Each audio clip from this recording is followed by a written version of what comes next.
kijana huyo hapa ambaye alipata ujasiri wa kuning'inia au wa kuparamia chopa, yani helikopta. Bana, kijana huyo hapa anafahamika kwa jina la Absalom Commando. Ndo majina ambao wanamuita kitaani, yani Commando. Sasa bana, hii hapa ilikuwa ni harusi fulani hivi ya kitamaduni iliyofanyika na msanii almaarufu kwa jina la Prince Indah. Sasa hapa alifika maeneo ya nyumbani kwao vijijini, akawa ameenda labda harusi. Tunajua harusi huaga na mizunguko mingi. Sasa bana, kijana huyo hapa mpaka sasa hatujafahamu vizuri alikuwa anazungumza nini hapo au alikuwa anaomba kitu gani. Baada ya hapo kuna bodyguard alimfuata akamtoa, akawa amemtoa kwanza hapo chini ya chopa. Unafahamu bana, chopa walikuwa linazunguka wale na tema upepo mwingi sana. Bodyguard alimfuata akamtoa, akamwambia atoka. Ila jamaa akasema mimi bado sijalizika bana. Akawa anaitinga, anaimendea, akawa anasubiri chopa kiamke. Kilivyoamka tu mwamba akaunga nacho bana. Sema sasa mimi bana, mpaka sasa nasema sema huyu jamaa aliparamia vibaya.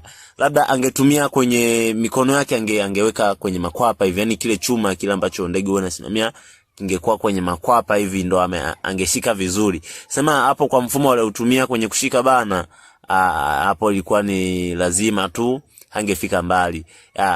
Kidogo angejitahidi akatumia makwapa yake kushika chuma. Hapo anapata nguvu ya kupandisha mguu moja. Ilimlazimu pilot kushusha helikopta kwenye mashamba ya watu, kwa sababu walijua hapa kazi ni nayo. Ilimlazimu kushusha chopa kwenye mashamba ya watu, afu ikalazimika watu waende wamchukue kijana huyu. Waliona kama labda huyu kijana ame lose control. Ukimwona hapo utafikiri labda atakuwa alianguka, atakuwa alikufa. Watu wengi wanafikiri labda alikufa au labda alianguka. No, bali pilot mwenyewe ndo alishusha helikopta kwenye mashamba ya watu ili jamaa ashuke. Na mpaka sasa bana, inasadikika kuwa huyu kijana atafikishwa mahakamani na pilot anaweza akaachishwa kazi. Na mpaka sasa hatujapata story kamili kwa kilichoendelea nini, lakini mambo ndo hayo hapo. Najua walio wengi sana mnajiuliza haya mambo yalikueje. Na huko bana, ni sehemu fulani panaitwa Migori. Bana, ni hatari sana. Duniani bana tunatembea na makomando bila sisi wenyewe kujua.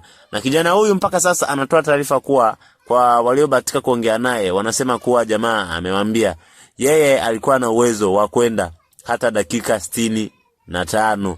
Yani hapo